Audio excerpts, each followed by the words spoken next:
16. Karena rasa bersalah yang sedang menguasai hati, Ricky bergegas menuju tempat di mana Celine berada. Dia mengendarai mobil sendiri dengan kecepatan tinggi untuk bisa segera sampai ke tempat tersebut. Beruntung, dia tidak mengalami kendala karena hari sudah senja. Akhirnya, Ricky Samapi setelah menghabiskan waktu kurang dari 30 menit mengendarai mobil miliknya. Melihat kedatangan Ricky, salah satu anak buah segera menghampiri mobil yang Ricky kendarai. Kemudian, membuka pintu mobil dengan cepat. "Bos muda," kata anak buah itu seraya sedikit membungkuk memberi hormat. "Di mana gadis itu?" kepo Ricky langsung seraya turun dari mobil. "Dia masih berada di dalam sana, bos muda. Seperti yang bos muda perintahkan, kami tidak mengganggunya sama sekali." "Baiklah, kalian bisa menepi dari tempat ini. Biar aku sendiri yang masuk ke dalam untuk menemuinya." "Baik, bos muda. Kami akan ikuti apa yang bos muda perintahkan." Ricky lalu beranjak meninggalkan anak buahnya. Akan tetapi, baru beberapa langkah dia berjalan, dia lalu menghentikan langkah kakinya kembali. "Di mana Wiro?" kepo Ricky seraya memutar tubuh. "Saya di sini, bos muda. Ada yang bisa saya lakukan?" kepo Wiro seraya berjalan mendekat. "Ada. Kamu ikut aku masuk ke dalam." "Baiklah." Ricky lalu kembali melanjutkan langkah kakinya dengan diikuti Wiro dari belakang. Belum beberapa langkah mereka berjalan, dari kejauhan, susah bisa mereka lihat keberadaan Celine yang sedang berbaring di atas salah satu makam. Melihat keberadaan Celine, Ricky semakin mempercepat langkah kakinya berjalan mendekat. Kemudian, akhirnya sampai ke tempat di mana Celine berada. Ricky menyentuh pundak Celine setelah dia memastikan kalau yang ada di hadapannya sekarang ini memang benar Celine yang dia cari. "Celine, ayo pulang." Celine tidak bergeming sama sekali. Hal itu buat Ricky merasa serba salah, bahkan sedikit takut. Bagaimana tidak, dia berada di pemakaman saat senja lagi. Hal itu sedikit buat bulu tengkuknya berdiri. "Celine, ayo pulang. Aku minta maaf atas apa yang sudah aku lakukan padamu. Ayo selesaikan semua masalah kita di rumah." Sama seperti sebelumnya, Celine masih diam tidak berucap. Jangankan berucap, bergerak saja tidak. "Celine, ayo pulang. Jangan main-main kamu sama aku," kata Ricky dengan nada tinggi karena kesal. Dia merasa kesal karena berpikir, sekarang, Celine sedang mempermainkannya. Ricky menggoyang-goyangkan tubuh Celine sekarang. Saat itulah, dia baru menyadari satu hal, Celine sama sekali tidak dalam keadaan sadar. Tubuhnya terkulai lemah. Ricky mendadak panik. Tangannya refleks langsung menyentuh dahi Celine. Ternyata, suhu tubuh Celine terlalu tinggi. Dahi yang Ricky sentuh terasa cukup panas dari orang normal pada umumnya. "Ya Tuhan, dia demam." "Apa, bos muda?" Ricky tidak menjawab pertanyaan Wiro. Dia malah membawa Celine ke dalam dekapannya, lalu kemudian, dia gendong tubuh mungil itu dengan cepat. "Bos muda, siapkan mobil cepat, Wiro. Jangan banyak kepo dulu." "Baik, bos muda," kata Wiro bergegas berjalan duluan mendahului Ricky. Setelah sampai ke mobil, mereka segera membawa Celine yang masih pingsan ke apartemen. Ricky memilih membawa Celine ke apartemen daripada rumah sakit, karena dia tidak mau urusan menjadi ribet nantinya. Wiro mengemudi mobil dengan kecepatan tinggi atas permintaan Ricky. Karena sekarang, Ricky benar-benar terlihat cemas akan keadaan Celine yang sedang pingsan dalam pangkuannya sekarang ini. Lebih dari 30 menit, mobil itu baru tiba di halaman apartemen. Ricky segera membawa Celine menuju kamar apartemennya. Ternyata, di depan pintu apartemen itu sudah berdiri Dr. Zaki yang sebelumnya dihubungi Ricky untuk memeriksa keadaan Celine. Dr. Zaki adalah dokter keluarga Dalimunte. Dia dokter besar yang namanya sudah terkenal di kalangan dunia kedokteran meski umurnya terbilang masih sangat muda. "Siapa dia, bos muda? Apa yang terjadi dengannya?" kepo dokter itu merasa bingung dengan apa yang baru saja netranya lihat. "Ceritanya panjang. Sekarang, aku mau dokter mengobati dia terlebih dahulu. Karena, kesembuhannya lebih penting." Tanpa banyak bicara, dokter itu langsung melakukan tugasnya setelah Ricky meletakkan Celine di atas kasur. Dia memeriksa Celine dengan cekatan dan telaten. "Bagaimana keadaannya, dokter?" kepo Ricky cepat setelah dokter itu selesai memeriksa Celine. "Dia hanya demam ringan, bos muda. Sepertinya, karena kedinginan. Tapi jangan cemas, dia baik-baik saja sekarang. Hanya butuh istirahat yang cukup, maka dia akan sembuh dengan segera. Bagus kalau gitu. Iya, bos muda. Saya izin pamit sekarang. Silahkan. Wiro akan mengantarkan dokter pulang. Tidak perlu, bos muda. Saya pulang sendiri saja, karena ada tempat yang harus saja datangi sebelum pulang ke rumah. Baiklah kalau gitu. Saya permisi, bos muda, kata dokter Zaki. Lalu kemudian dia beranjak meninggalkan Ricky. Tunggu. Ricky tiba-tiba menghentikan langkah Zaki yang baru saja berjalan beberapa tapak. Ada apa, bos muda? Kepo Zaki seraya memutar tubuhnya kembali. Tolong rahasiakan semua yang terjadi di apartemen hari ini. Jangan ngomong pada siapapun soal apa yang baru terjadi pada papa dan mama aku. Zaki tidak langsung menjawab. Dia menatap Ricky sejenak. Lalu kemudian mengukir senyum di bibirnya. Bos muda tenang saja. Rahasia aman di tangan saya. Tidak akan ada yang tahu soal apa yang telah terjadi di apartemen malam ini. Bagus. Aku percaya padamu. Kamu jangan kecewakan aku, dokter. Tidak akan. Zaki berkata seraya senyum pada Ricky. Kemudian, dokter Zaki kembali melanjutkan langkah kakinya meninggalkan kamar tersebut. Meski nuraninya dipenuhi dengan tanda kepo karena penasaran dengan siapa gadis yang telah mampu menciptakan raut cemas dan panik buat Ricky, namun tidak berani dia tanyakan perihal gadis tersebut. Karena rasa takut lebih besar daripada rasa penasaran. Bersambung 17. Sementara itu, Ricky duduk di samping ranjang seraya memperhatikan wajah Selin yang sedang terlelap. Rasa menyesal atas apa yang telah dia lakukan, kini semakin terasa dalam hatinya. Dia menyalahkan dia atas apa yang telah terjadi pada Selin barusan. Selin, maaf. Rasa kesal atas sikap papa kamu telah buat aku mempersulit dirimu hari ini. Aku benar-benar menyesal. Tidak seharusnya aku bersikap kasar padamu. Padahal sebenarnya, aku tahu, kamu juga korban di sini. Ricky berkata seraya memegang tangan Selin dengan lembut. Ya, Ricky berubah kasar dan terkesan membenci Selin setelah menikah. Itu alasannya karena papa Selin. Karena orang tua itu telah meminta keluarga Dalimunte menukar Selin dengan uang senilai 20 miliar. Uang yang cukup besar jumlahnya itu mereka minta dengan alasan, mereka sudah membesarkan Selin dengan susah payah. Mereka bersedia menikahkan Selin asalkan keluarga Dalimunte mau memberikan mereka uang 20 miliar. Persyaratan yang sangat gila menurut Ricky. Dia sungguh tidak terima dimanfaatkan seperti itu oleh orang tua Selin. Berpikir kalau Selin dan orang tuanya sekongkol untuk memeras keluarga Dalimunte. Hal itu buat Ricky gelap mata.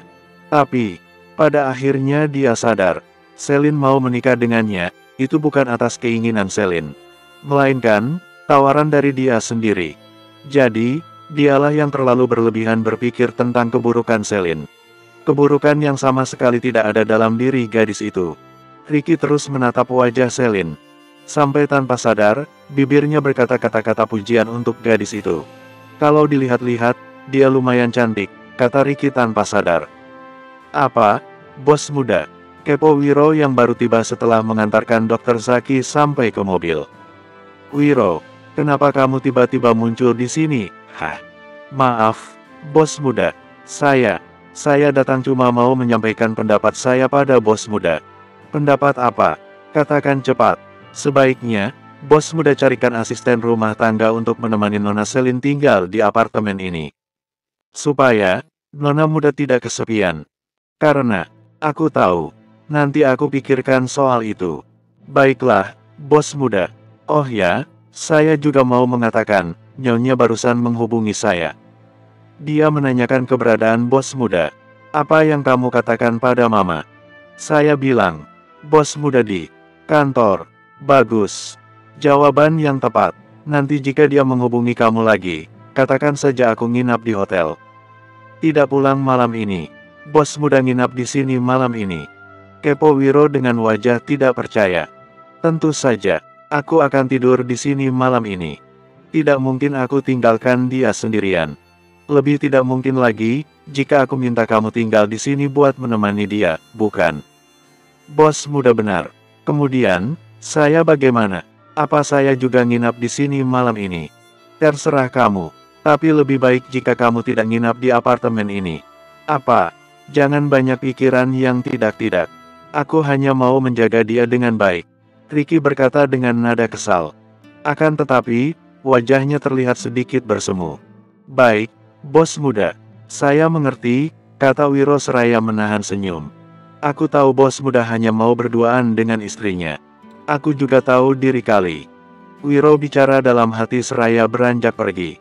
Setelah kepergian Wiro, Ricky kembali melanjutkan kegiatan sebelumnya. Yaitu, menatap wajah Selin yang sedang terlelap dengan seksama. Hingga akhirnya, dia merasa lelah dan memilih untuk berbaring di atas karpet yang ada di samping ranjang. Azan subuh berkumandang. Selin akhirnya sadar setelah hari yang melelahkan dia lalui dengan susah payah. Dia dengan malas membuka netranya, lalu bangun dan berniat untuk segera ke kamar mandi. Saat Selin menjatuhkan kaki ke lantai samping ranjang, dia langsung menginjak bahu Ricky yang sedang terbaring. Sontak, hal itu buat Selin terlonjak kaget. Ricky, Selin berkata pelan seraya melihat ke bawah. Untuk beberapa saat lamanya, Selin diam seraya memperhatikan tubuh Ricky yang sedang terbaring di samping ranjang tanpa selimut atau bantal sebagai alas. Lalu kemudian, Selin menarik selimut yang ada di atas ranjang. Selimut yang sebelumnya dia gunakan tadi malam. Selin memberikan selimut itu pada Ricky dengan cara menyelimuti tubuhnya. Kemudian, dia meninggalkan Ricky untuk segera ke kamar mandi. Sebenarnya, Ricky sudah terbangun karena injakan itu. Akan tetapi, dia sengaja diam karena tidak mau melihat wajah bersalah atas apa yang Selin lakukan barusan padanya. Ricky pura-pura tertidur dengan lelap sampai tidak sadar kalau bahunya susah diinjak oleh Selin. Perlahan tapi pasti, Ricky melukiskan senyum manis di bibirnya ketika mengingat apa yang Selin lakukan barusan. Perhatian kecil itu mampu buat relung hati Ricky merasa hangat dan nyaman. Tanpa bisa dia cegah, nuraninya merasakan sebuah kebahagiaan. Selin keluar dari kamar mandi setelah hampir 20 menit dia berada di dalam kamar mandi tersebut. Entah apa yang dia lakukan, tapi yang pastinya, Selin keluar dengan wajah segar dan terlihat kembali bersemangat. Ia meskipun masih menggunakan pakaian yang kemarin dia pakai. Ketika dia keluar dari kamar mandi tersebut, dia tersentak kaget karena melihat Ricky yang ada di hadapannya sekarang ini. Mata mereka beradu dan mereka saling menatap untuk beberapa saat lamanya. Akan tetapi, sebisa mungkin, sekuat tenaga, Selin berusaha menolak pesona Ricky dari tatapan maut yang terasa langsung menusuk hati itu. Selin cepat memalingkan wajah dari Ricky setelah dia berusaha menyadarkan di atas apa yang baru saja terjadi. Bersambung 18. Selin mau langsung menghindar dari Ricky dengan beranjak tanpa berkata sepatah kata terlebih dahulu. Tapi, hal itu tidak terjadi, karena Ricky dengan sigap menahan tangan Selin agar tidak pergi dari hadapannya. Tunggu, Ricky, lepas. Selin berkata dengan nada tinggi. Tidak akan, lepas aku bilang. Tidak, bukannya melepaskan, Ricky malah menarik Selin ke dalam pelukannya. Hal itu sontak buat Selin kaget bukan kepalang. Jantungnya berdetak 2 kali lebih cepat. Bagaimana tidak? Itu adalah kali pertama buat Selin berada dalam pelukan seorang laki-laki. Apalagi, laki-laki itu Ricky, pangeran tampan yang punya pesona tingkat dewa. Ricky lepas.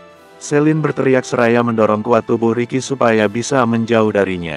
Usaha itu tidak sia-sia. Karena dorongan keras itu, tubuh Ricky beranjak mundur beberapa langkah ke belakang. Jaga sikapmu padaku. Meski aku gadis yang keluargamu beli dengan uang sejumlah 20 miliar, tapi aku bukan boneka yang tidak punya perasaan. Kamu tidak bisa bertindak sesuka hati padaku. Ricky menatap tajam wajah Selin. Untuk beberapa saat lamanya, Ricky terdiam seraya terus menatap. Aku bukan boneka Ricky. Aku punya perasaan. Aku akan berusaha tahu diri siapa aku, kata Selin dengan nada lemah. Dia lelah bersikap kuat, karena pada dasarnya, dia juga perempuan yang rapuh. Nuraninya begitu rapuh sebenarnya. Tapi, dia hanya berusaha untuk tetap tegar walau pada akhirnya, dia tetap tidak bisa selamanya tegar. Secara perlahan, air mata itu jatuh melintasi pipi. Karena luka yang tergores, susah untuk dia tutupi. Walau sebenarnya, dia sudah berusaha sekuat tenaga agar tidak memperlihatkan kelemahannya pada laki-laki yang berada di hadapannya sekarang ini. Guratan bersalah kini tergambar dengan jelas di wajah Ricky ketika dia melihat Selin menangis tanpa suara dengan wajah tertunduk. Meskipun dia tahu, kalau gadis itu sedang berusaha menyembunyikan kesedihannya sekarang. Tapi, sangat begok jika dia tidak tahu kalau gadis itu sedang sangat bersedih sekarang ini. Selin, maaf. Kata itu sontak buat Selin mengangkatkan kepalanya.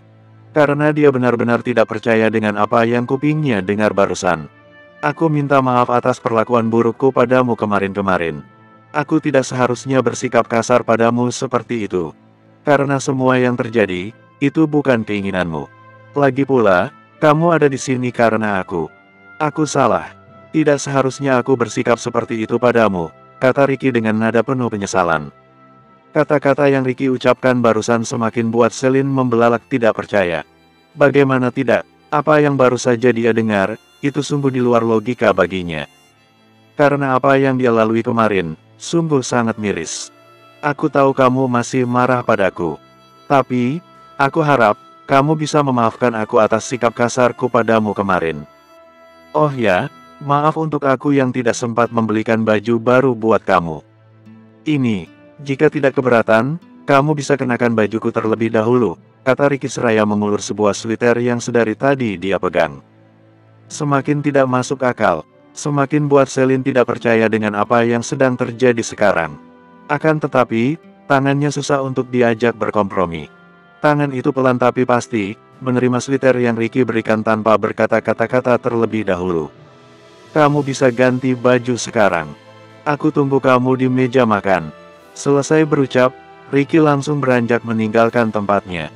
Meninggalkan Selin yang terlihat masih dengan tatapan bingung diam di tempat dia berdiri sebelumnya. Selin menatap sweater yang ada di tangannya untuk beberapa saat. Kemudian, dia menarik napas panjang kemudian membuangnya secara perlahan. Sudahlah, Selin. Ikuti saja apa yang dia katakan. Toh kamu punya hutang besar padanya. 20 miliar, Selin. 20 miliar. Itu hutang yang sangat besar. Yang tidak mungkin bisa kamu bayar selama bertahun-tahun hanya dengan kerja tanpa kelulusan. Selin berkata dalam hati seraya terus menatap sweater abu-abu tersebut. Selin memilih mendengarkan apa yang Ricky katakan. Mengganti baju yang dia pakai sekarang ini, dengan sweater yang Ricky berikan.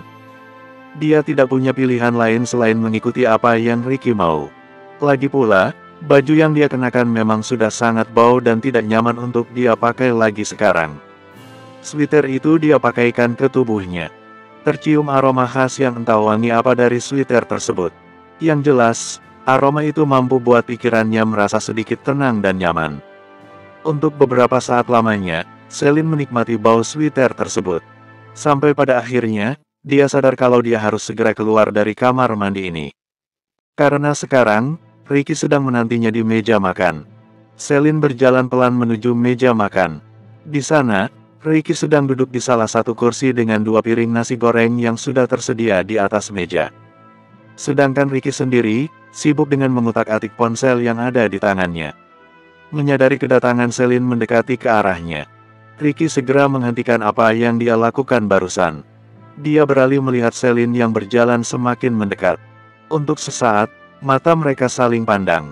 Akan tetapi, Selin dengan cepat menghindar dari tatapan Ricky.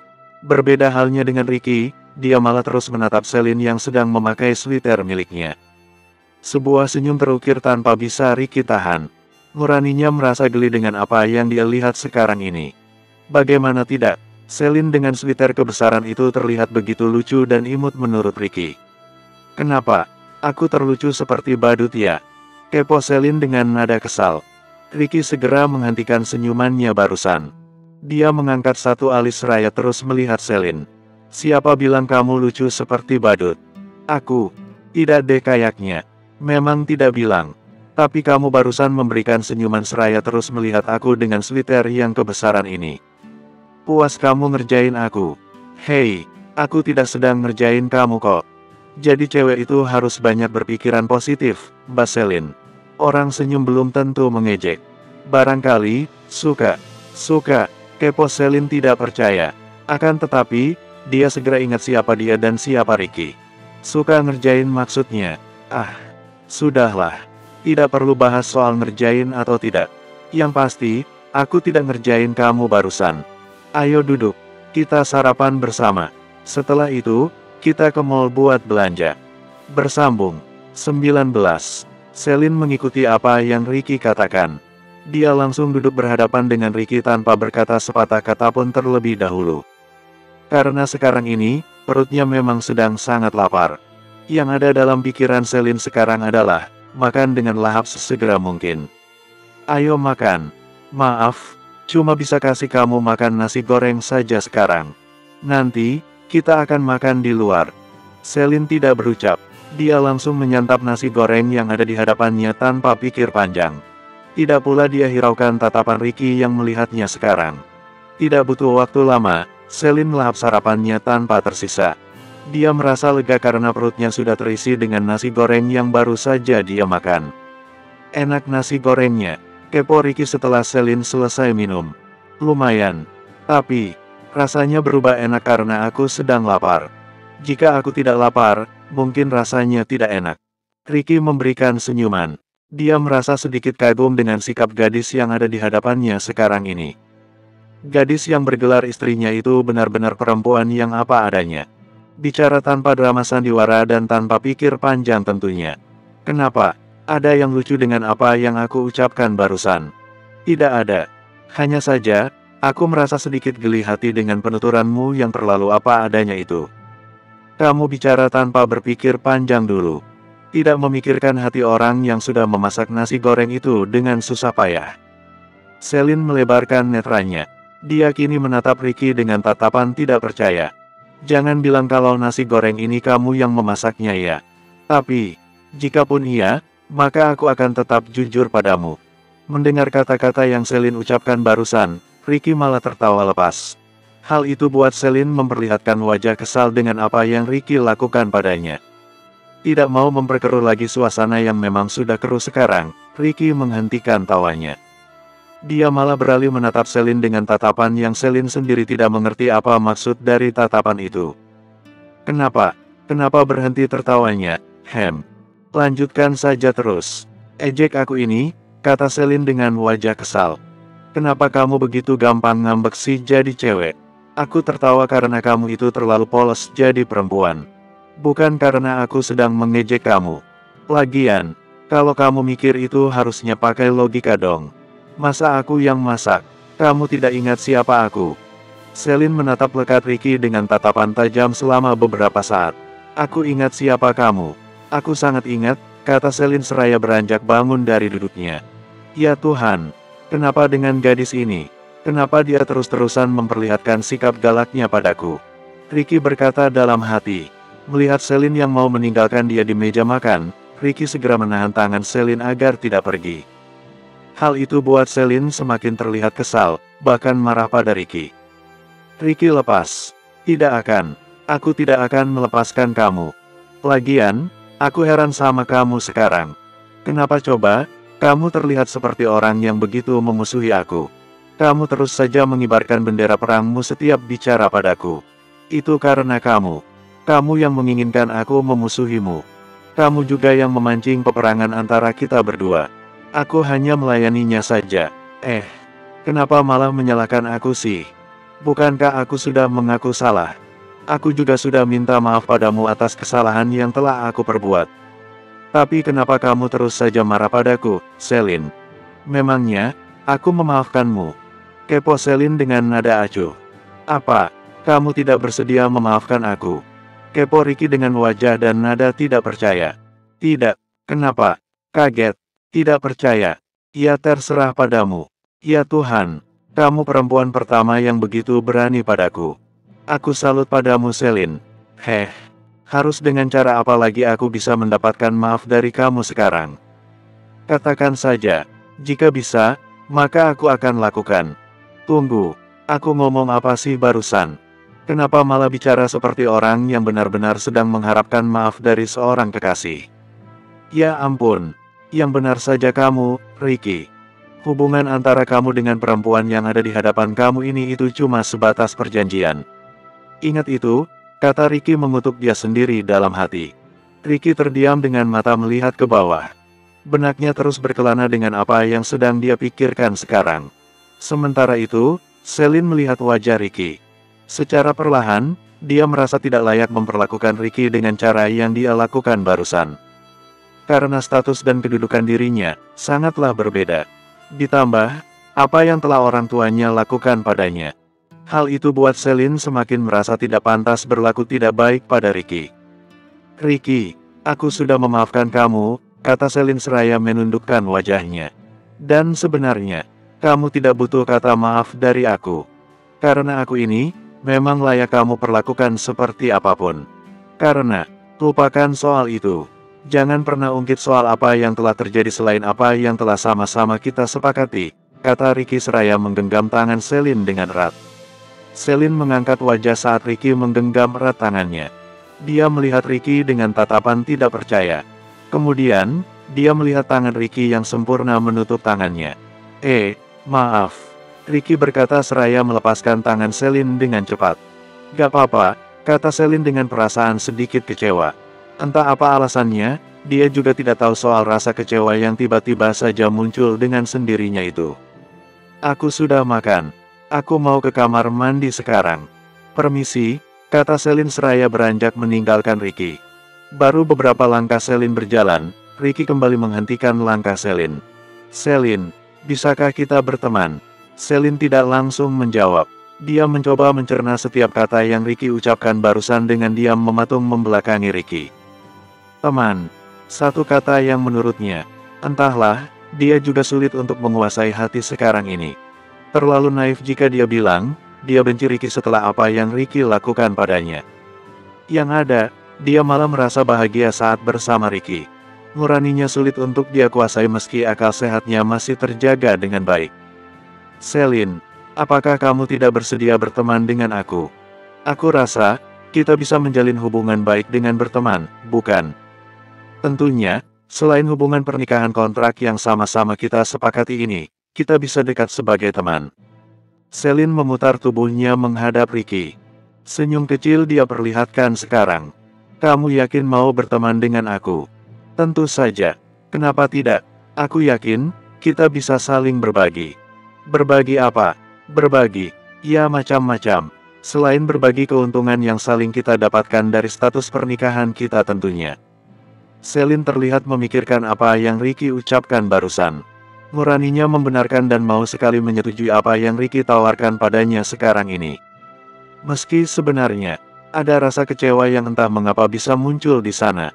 Bersambung 20. Selin terlihat memikirkan apa yang Ricky ucapkan barusan. Nuraninya membenarkan dan mau sekali menyetujui apa yang Ricky tawarkan padanya sekarang ini. Meski sebenarnya, ada rasa kecewa yang entah mengapa bisa muncul di sana. Apakah hubungan pertemanan tidak akan saling merugikan, Ricky? Karena dalam hubungan pertemanan, tidak akan ada yang namanya dimanfaatkan. Ricky terdiam. Netranya menatap lekat wajah Selin.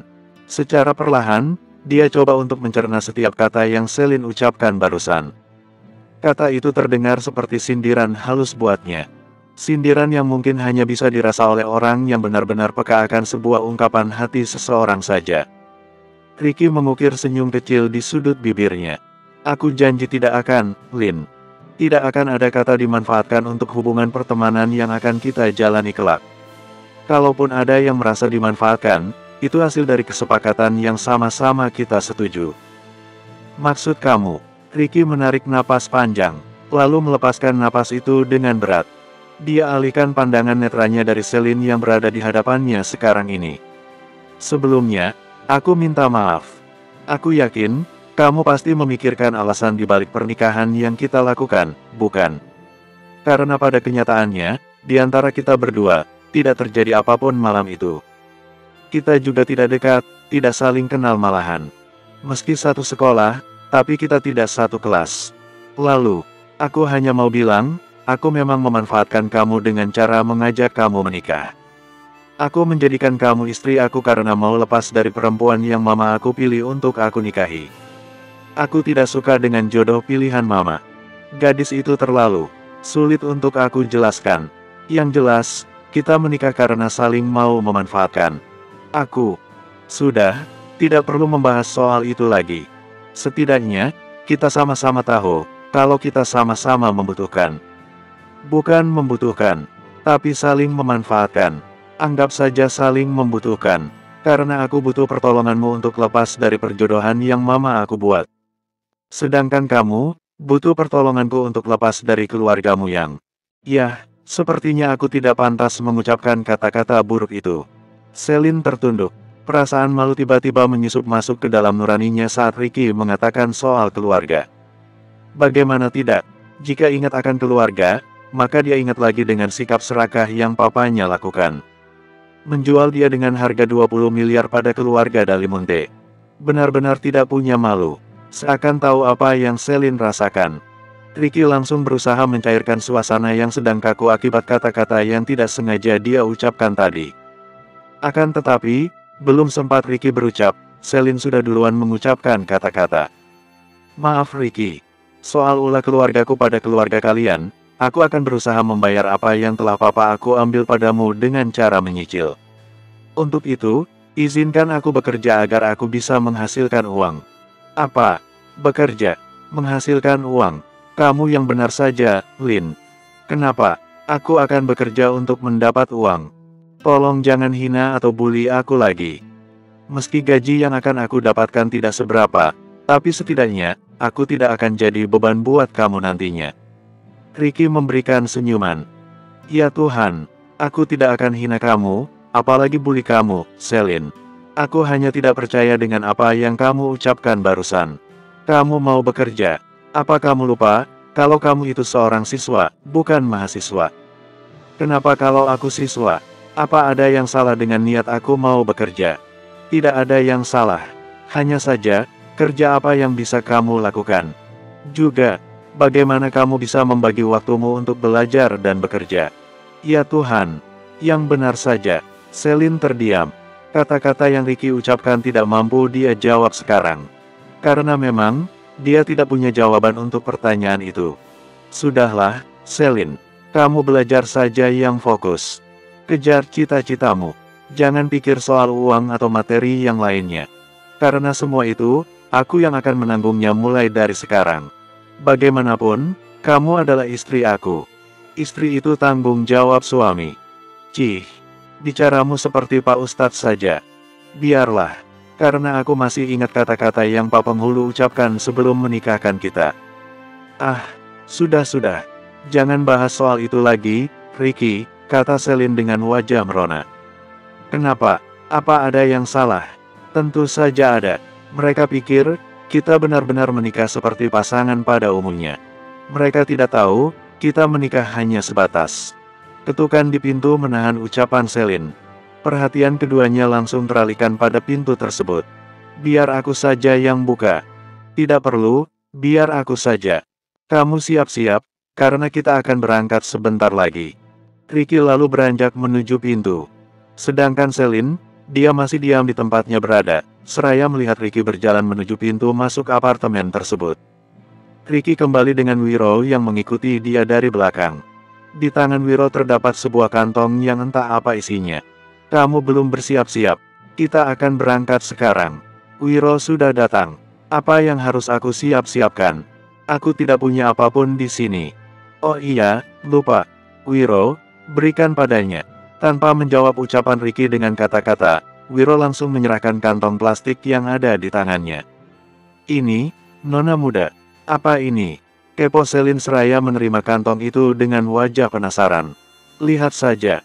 Maaf jika itu tidak cocok buat kamu. Setidaknya, kamu bisa pakai itu sebelum kita berangkat ke mall sebentar lagi, kata Ricky yang langsung menjawab apa yang Selin tanyakan pada Wiro. Selin membuka kantong tersebut. Ternyata, isinya adalah set peralatan kecantikan. Ada bedak, lipstik, dan macam-macam peralatan yang lainnya. Ketika melihat isi dari kantong tersebut, Selin tertegun untuk beberapa saat. Lalu kemudian, dia mengangkat wajahnya untuk melihat Ricky dan Wiro secara bergantian. Ada apa, Nona? Apa ada yang salah? Kenapa, Lin? Apa itu terlalu murahan? Maaf, aku yang meminta Wiro membelikan itu di kedai terdekat yang bisa dia temui. Jika memang tidak cocok, tidak usah dipakai. Wiro bisa pergi lagi untuk beli yang baru di lain tempat. Tapi, kita akan kesiangan sampai ke mall. Karena aku yakin, kamu tidak mungkin keluar tanpa memakai bedak atau peralatan kosmetik yang lainnya, bukan? Ricky berkata panjang lebar menjelaskan. Benar, Nona muda. Saya bisa pergi lagi sekarang juga. Nona hanya perlu mengatakan kemana saya harus membeli dan apa yang harus saya beli. Saya jamin, semua yang Nona inginkan akan saya dapatkan tanpa ada kurang satupun. Celine memberikan senyuman menanggapi ucapan kedua laki-laki yang ada di hadapannya sekarang ini. Mereka berdua seperti sedang membujuk atau berusaha menyenangkan hati seorang putri saja. Hal yang sama sekali tidak dia butuhkan sebenarnya. Kenapa senyum, Lin? Adakah yang lucu? Ada. Apa? Kalian berdua. Kenapa memangnya? Karena kalian terlihat sedang ketakutan, kata Celine seraya beranjak meninggalkan keduanya. Bersambung.